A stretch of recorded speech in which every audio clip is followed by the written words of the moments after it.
Hey everyone, welcome to this month's Community Hangout session. Please do feel free, say hello in the chat. I'd love to see who's here and see where you're calling in from today. Please do feel free just to start asking questions as well in the chat as well. I'll be kind of going through some updates, but then I'll get to the questions at the end and dive in and try and help you out as much as I can, or answer any questions about Frontend Mentor or anything like that.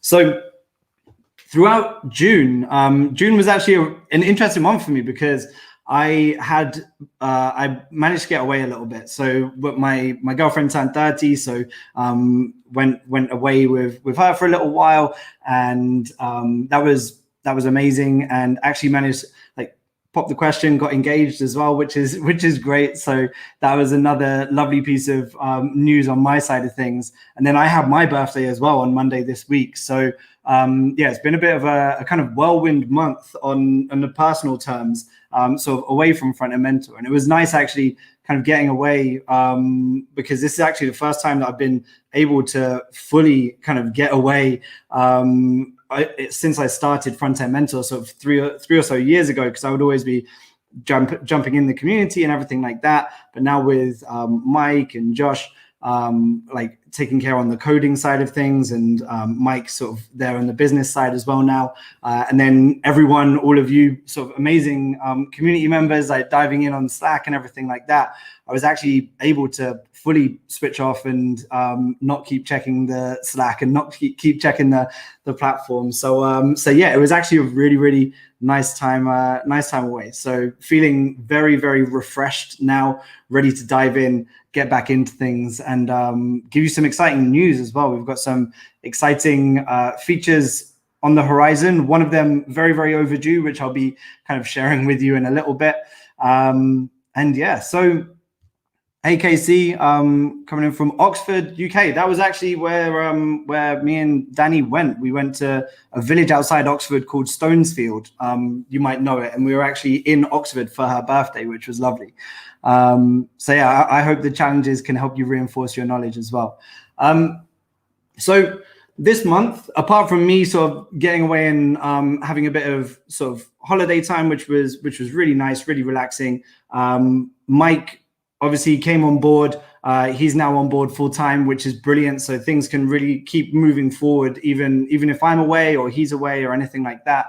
Everything keeps ticking along really nicely. So for June, we actually had our best month ever for new signups as well. So just new members, this is both kind of free and pro subscribers. We had 16,274 new members signing up. So it was beat our record of the previous month, which was just over 16,000. So it was incredible. And we had over 6,000 people signing up in joining our Slack community as well. So things are community is really starting to grow at a rapid pace, which is amazing. And it's going to be one of the next people that we're going to look to bring on board is actually a kind of part-time at first anyway, but it'll probably move into a full-time role, will be a part-time community manager. So if any of you know any great community managers or have any great community management experience yourself, please do let me know, because that's actually something that we're going to be looking to hire for in the not too distant future. Because with the Slack community, and obviously we've got such a big community on the actual platform itself, I really want to professionalize it and get someone on board who really knows how to manage a community, structure a community, all of this kind of stuff. It'd be really great to professionalize it, add some structure, help you all as much as possible reach your goals, whether that's getting a job or learning new skills, all of this kind of thing. I think bringing on board a community manager to add some structure to Slack and help think through how to improve sort of engagement and learning and stuff like that on the platform will really benefit everyone. So yeah, very positive stuff. Super excited. And I will dive into kind of some of the changes that we had over the last month while I was away.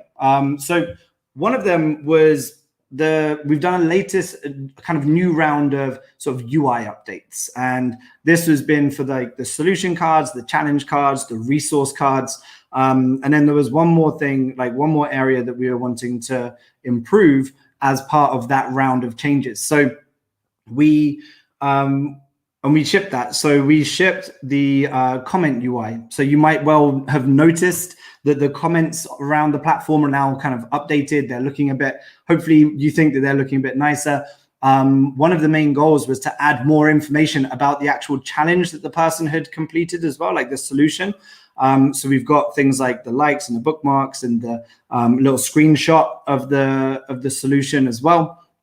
And it just adds a little bit of extra context. So as you're, if you're in the activity feed and looking at other people's comments, you can see what the challenge was that the solution is for. And you get a bit of this extra information. And just a slightly sort of new and improved, nicer UI, like fits in with the next round of UI updates and all of this kind of stuff.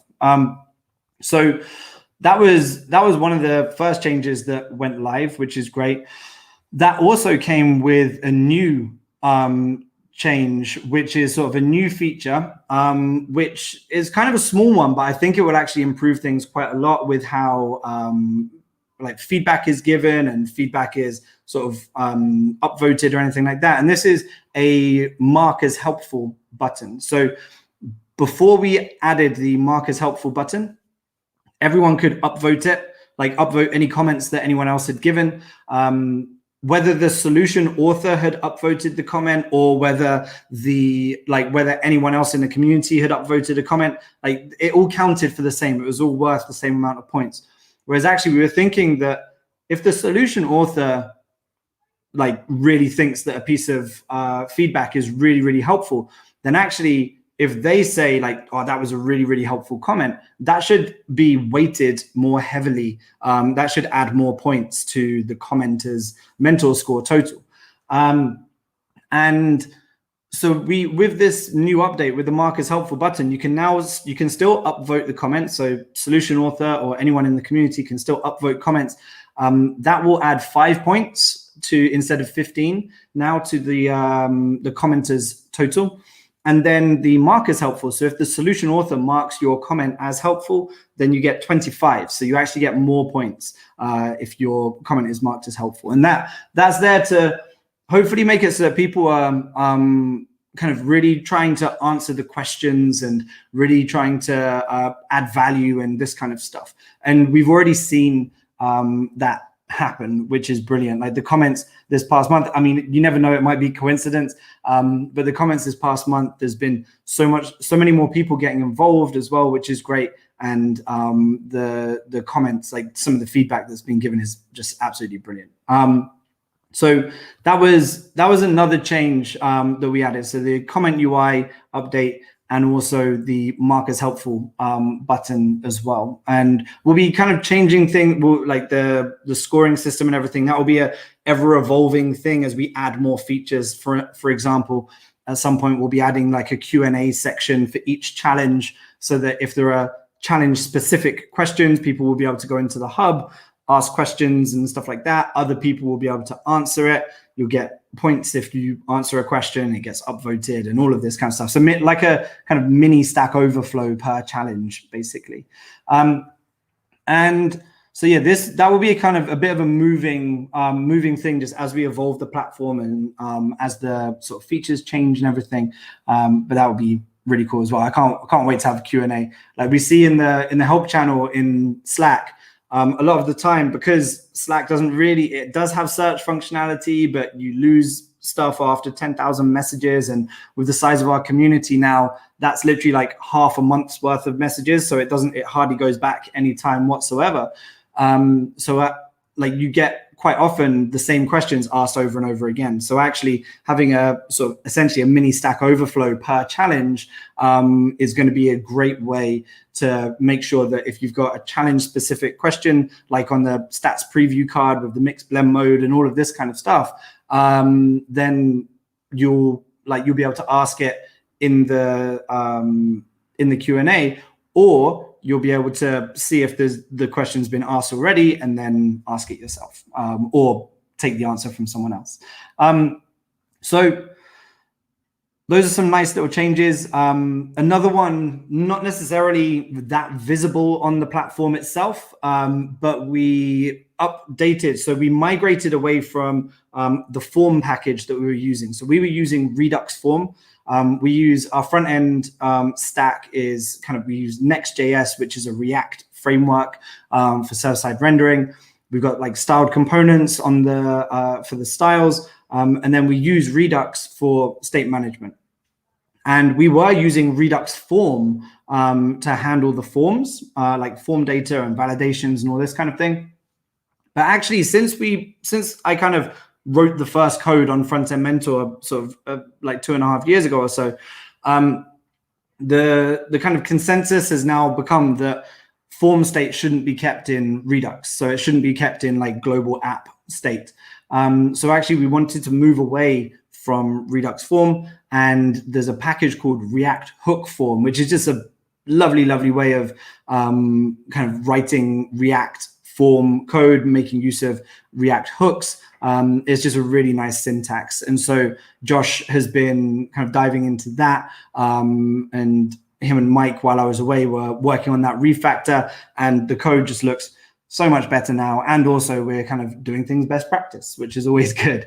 So that one, you might not notice really a change. You'll notice like if there's an error, the first error will now kind of get some input focus and stuff like that. So it kind of performs a little bit nicer than it did before. But yeah, it's not a huge change, but it's one that will just improve the code like immeasurably, really. It's really, really, really good. And then the last change that we made was to the GitHub Jobs API challenge. This has been something I've been kind of researching and trying to figure out for a little while.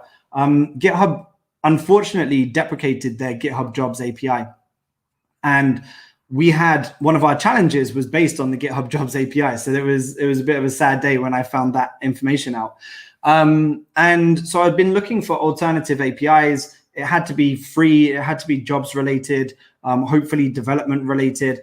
And there was just nothing out there that fit kind of the exact use case that we wanted.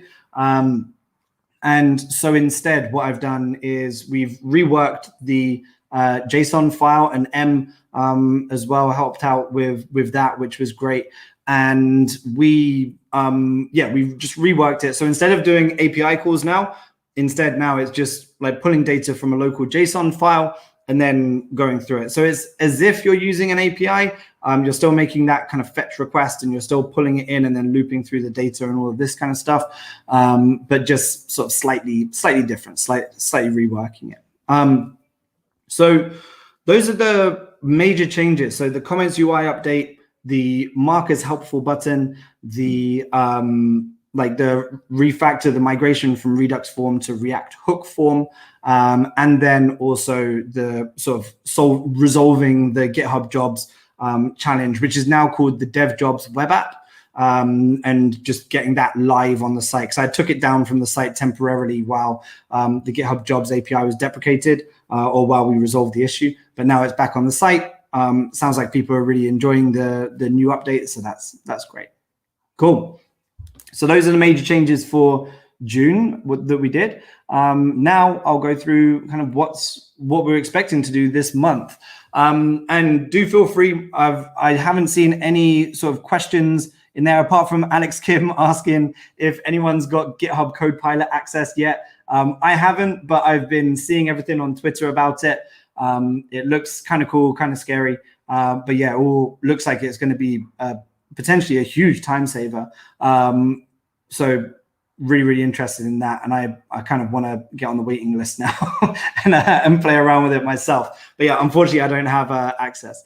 But yeah, please do feel free to start asking questions. If you've got any questions about Frontend Mentor, any questions about your own coding journey, career advice, like anything like that, anything that I can try and help with, then I will more than happily sort of answer the questions as best I know how. So this month, like I'll go through what's coming this month, and then I'll dive into the any questions that we've got.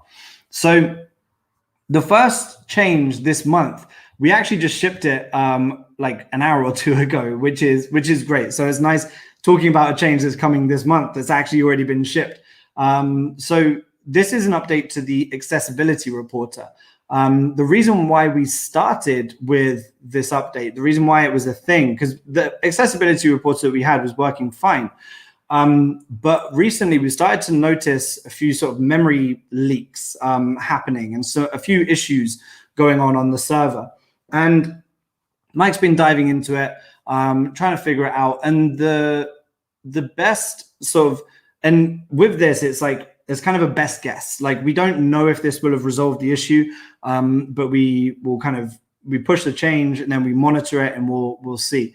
But basically what's been happening is, because we've been having so many more people joining the community and posting solutions and all of this kind of stuff, our hypothesis has been that because we use Playwright, which is a headless browser for the screenshots, and we use Puppeteer, which is or Pally, which was the npm package that we were using for the accessibility reporter, uses Puppeteer to run their tests.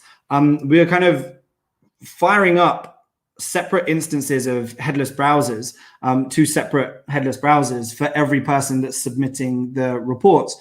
And the Puppeteer instances, there were some times that they weren't actually shutting back down. They weren't actually closing. So it's kind of these browser windows almost that were just being kept open on the server. And so like gradually you just have this sort of increase in memory, and then sometimes it would just spike kind of uncontrollably. So yeah, we were looking into like how to resolve that.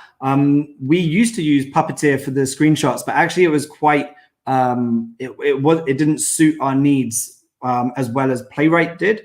So we moved over to Playwright. So we wanted to find something that used Playwright, and Mike was doing a lot of research around it and found a npm package called Axe. And Axe is a very, very well-known name in the accessibility space. They've got kind of a VS Code extension for linting accessibility errors in your code before they get into production and all of this kind of stuff. They're just a very, very reputable name in the front end space. And kind of funnily enough, when we started playing around with it and Mike built a prototype app and things like that, we actually thought, why haven't we been using this from the start? Because it kind of creates a nicer report, and it actually reports on more stuff as well, which is really good.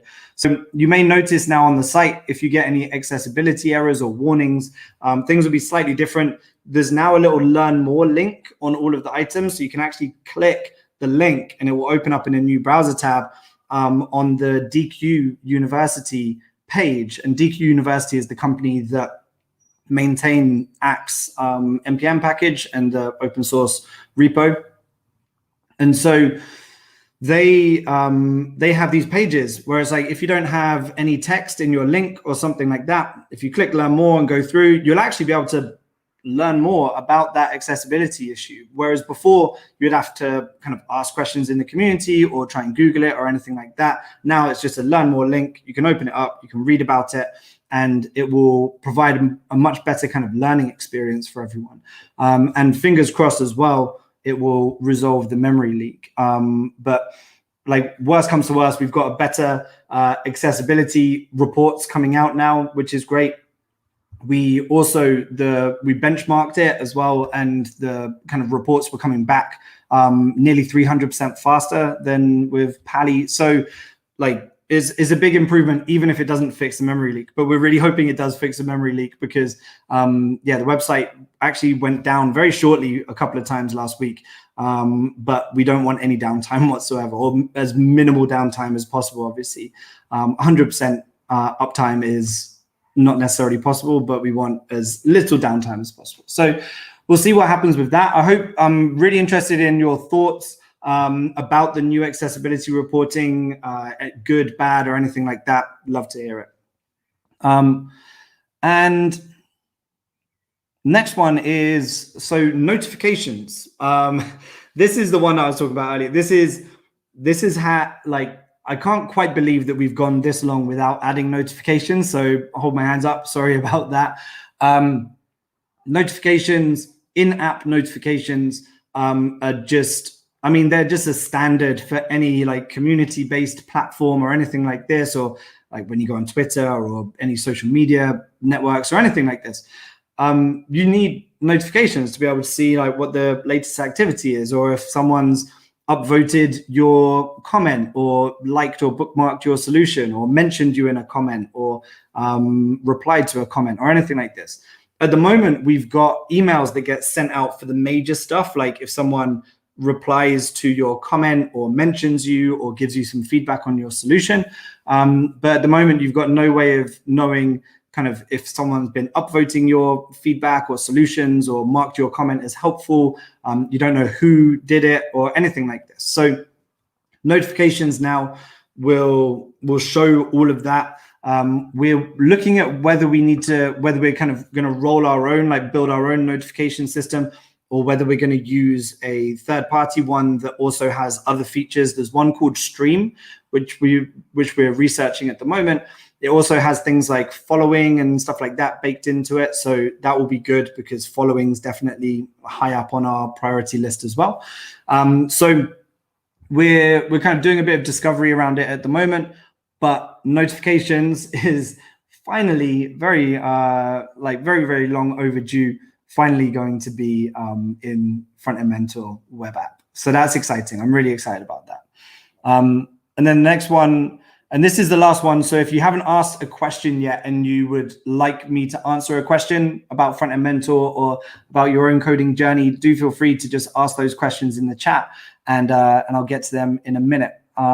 So yeah, the last thing that we're going to be working on this month, and this is something that will be like just an ongoing thing now for quite a while, is that we're going to start adding our components into Storybook.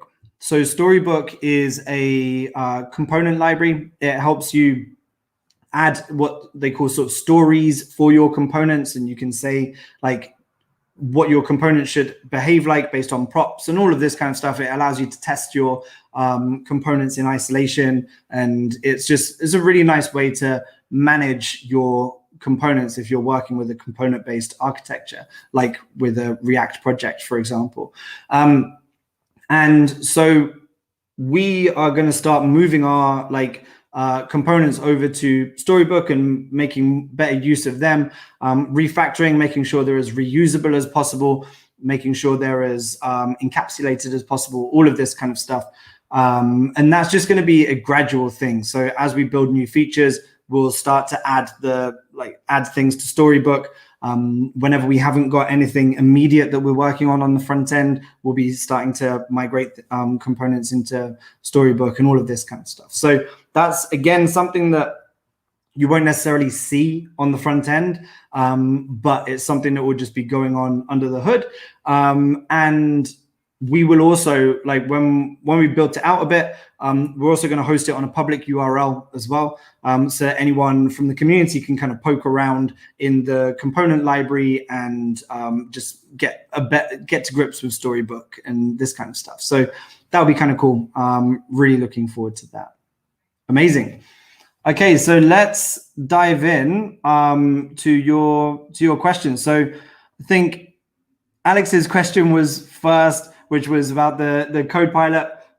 Unfortunately, I don't have CoPilot access yet, but yeah, interested in it. Like it seems like a very, very interesting thing. So I've been reading a lot about it, especially on Twitter. People seem to be talking about it a lot. So yeah, I kind of want to get CoPilot. It is CoPilot, isn't it? Not CodePilot. Yeah, I kind of want to get access. So I might put my email address down there as well. Well, so Mez is saying, I got a job 2 months ago. I am working as a front-end developer. Your challenges helped me a lot. Thank you so much. That's so good to hear, Mez. That's absolutely amazing to hear. I remember your solutions as well, and we've spoken quite a bit before. So like I've got absolutely no, it doesn't surprise me that you got a job. So that's absolutely incredible. Amazing to hear. Like that's what the challenges are there for. That's what the community is there for. We're all here to sort of help each other improve and get jobs and be as good at front-end coding as possible. So yeah, congrats. That's absolutely amazing. Alex is asking, any updates on Frontend Mentor's API server challenges? So this is in a previous Community Hangout session, we were saying that we're potentially going to add some challenges where we were going to build out, actually host our own APIs, and then like utilize them within challenges. This is something we haven't dived into it any further than since when we last spoke about that, Alex. It's definitely something that we will do. I don't have like a time frame on it at all at the moment, I'm afraid.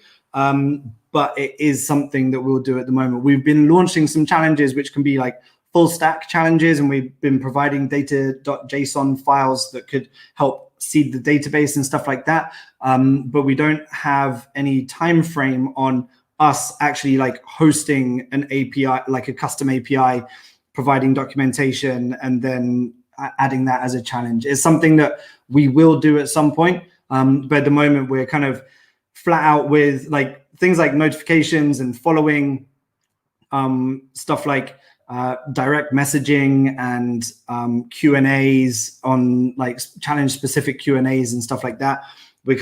There's a lot of quite important features that we want to round out the platform with, and getting some, we don't want to launch a challenge with a custom API server only to then take it down and have issues with it sort of later on. So we want to make sure that we're sort of fully researching it and really, really confident that that's going to be a good solution for us going forward, before we do that. But hopefully it won't be too long. It's something that I will sort of start looking into a bit more seriously, for sure. Also, Alex, if you've got any more like ideas around it as well, please do feel free to message me in chat, because I'd love to hear your thoughts on how you kind of envision it working as well. Is always great. So Mikhail is asking, could you tell us the process of creating new challenges from idea to finished design? So sometimes the idea will come from me. Sometimes the idea will come from Kevin, our designer. Like sometimes I'll kind of think of projects, like for instance, the product feedback app, our newest one. I just thought it'd be a really cool project, and something that isn't typically in like a CV, like a to-do app and stuff like that. Obviously we've got a to-do app, but I want to, with Frontend Mentor, I want to provide uncommon projects. So there will be some common projects in there as well. Like we're doing, the next free challenge is going to be a tip calculator and stuff like that. So there's some fairly sort of common projects in there as well. But at the same time, we want some sort of new, more unique project ideas in there as well. And so sometimes I'll just like think of an app, and then like send the idea over and the core functionality over to Kevin. What we'll always do is he will, whether it's my idea or his idea, he will always create two separate wireframes. So first of all, we wireframe it. We go through it together, make sure that all of like it makes sense on a UX standpoint as well, and everything sort of pieces together as if it were a real website or a real landing page or something like this. And then once we're happy with on a wireframe side, so then like I'll then choose, like we'll discuss it, but then I'll choose like one of those wireframe ideas to like move forward with. And then once we do that, so Kevin will like do the high fidelity design. So based on those wireframes, he'll do the high fidelity design. He'll do it desktop first, as the first one. Some designers will design mobile first. Like when it comes to coding mobile first is definitely what I would recommend. I don't know enough about design to know whether it's sort of designing mobile first or desktop first. All the designers I've ever worked with typically design desktop first. So yeah, he goes desktop first. And then we'll, again, just a few rounds of feedback, go through a few things, clean everything up. And then if it's like a premium challenge, he'll then move through to the tablet and the active states as well on desktop, then the mobile, and then he'll pull together everything in a design system at the end, like the common components and the fonts and the like colors and all of this kind of stuff. Whereas if it's a free challenge, he'll do the desktop, the active states, and then the mobile. And then so we also have, so M from the community. So when we do the challenge design, Kevin will populate some of the content, but most of it will be like lorem ipsum or anything like that. And then M, she, like, once the design's ready and everything, I'll send it off to her. She does an amazing job, like, with copywriting and changing things. She then exports the assets and everything, making sure that, yeah, we're exporting like SVGs and optimizing all of the assets and all that kind of stuff. And so me and Em, we've got a Notion doc that we go through, and we'll be chatting over Slack and all of this kind of thing. And then Em will send everything over. I'll upload it to the site and then launch it every other Friday. So yeah, it's like, if an idea comes into my head, then we'll go with an idea. Sometimes I'll just say to Kevin, like, love to hear what you think for the next project. And he'll come up with a couple of ideas. Like, for instance, he came up with the idea for the Planet app challenge that was like a month ago or so. But then sometimes, like with the coffee subscription one, I was literally creating a coffee subscription myself on a website called Pact. And I was like, this would actually be a cool challenge. So I then was like, okay, Kevin, let's do a coffee app or a coffee subscription website. So sometimes the ideas will just fly in and then go out the other side. But yeah, hopefully that gives you a little bit of an understanding of the process of creating a challenge between sort of me, Kevin, and M as well. And then, yeah, every other week we put a new one out there. This is also something, like, in the future, as we maybe bring on like so Kevin does sort of part-time work, but if we bring on like a full-time designer or anything like that, we'll maybe be able to launch challenges more often, and yeah, get some different sort of ideas in there as well, and all this kind of stuff. So yeah, that's all the stuff that will keep improving as well.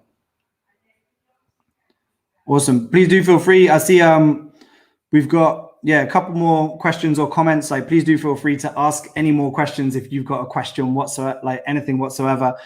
Please do feel free to ask. KC is saying, just a comment, I'm currently doing a part-time coding bootcamp, early days, and when the tutor mentioned Frontend Mentor, so I'm using Frontend Mentor for extra coding practice, and the resources section is great. Thank you so much for saying that, Casey. Yeah, the resources page was actually how Frontend Mentor started. That was my first like idea with Frontend Mentor, was just a resources page to help with my students at General Assembly when I was teaching there. And then it sort of evolved into this project-based learning platform to help them get practice building projects when they finished our course. And so, so yeah, that's great to hear that you're finding it useful in your bootcamp. Which bootcamp is it, by the way? I'm interested to hear which bootcamp you're doing. And David is saying, are there any thoughts about adding a search or filter to the solutions page? My thought is that it would be comfortable with commenting on problems that I have completed. Yeah, so with that, and I think that this is a UX problem on our side, because there is actually, that already exists. So in the Challenge Hub, so when you start a challenge, if you where you like download the start files or the design files, or where you submit your solution, that's what we refer to as like the Challenge Hub. In there, in the navigation at the top, you'll see it says overview solutions and submit solution, or update solution if you've already submitted it. And if you you're in James Sherry. I know, sorry, David. I was answering your question, and then I saw Casey's message. James, yeah, I know him well. He's a great instructor. He used to work at, I knew him from General Assembly, and then he started the Jump as well. So so you're in good hands there for sure. Sorry, David, back to your question. So yeah, if you haven't submitted your solution yet, then those solutions in the Challenge Hub, they're locked until you submit your solution. And then once you submit your solution, that will actually unlock those solutions for that challenge. So within the Challenge Hub, if you then click on that link at the top, like the navigation, you'll actually see just the solutions for that specific challenge. And this is something I think I need to rework and rethink about how the Challenge Hub looks and how it behaves, because at the moment I'm not quite happy with it. I think that like a few people have said, like, I want to see solutions for a specific challenge. Could we add a filter to the solutions page or something? When actually, yeah, you can do that within the Challenge Hub. So this is definitely something that I need to think about a little bit more and improve on the site. So yeah, it is there. But in general, adding search to the site, that is something that we will do at some point, because it would be great to be able to search by like React. Like if you wanted to look at React projects, you could search React as a term, and then it would come back with different solutions for React, React-based solutions. And like if you wanted to search for a user, like someone by their username or something like that, or a challenge just by searching in the search bar, like that would be really, really useful. So we will 100% be adding search in general at some point. But as far as finding solutions for a particular challenge, you'll actually see that in the Challenges Hub. In the Challenge Hub, you'll be able to see those solutions once you've submitted your own solution for it. Amazing. It looks like there are no other questions. So I hope you've all enjoyed that, and you're excited as like I'm unnecessarily excited about the notifications. Like, it's such a simple and normal thing, but now that I'm really starting to think about it, I'm starting to think kind of, why haven't we done this? Why didn't we do this like at the very beginning? So yeah, really, really excited to get notifications up on the site. Hopefully that will be sometime this month, but it's our highest priority task that we'll be working on. So thank you so much for joining, everyone. I hope you've really enjoyed this Community Hangout session, and I look forward to seeing you all again next month. All right, take care. Bye.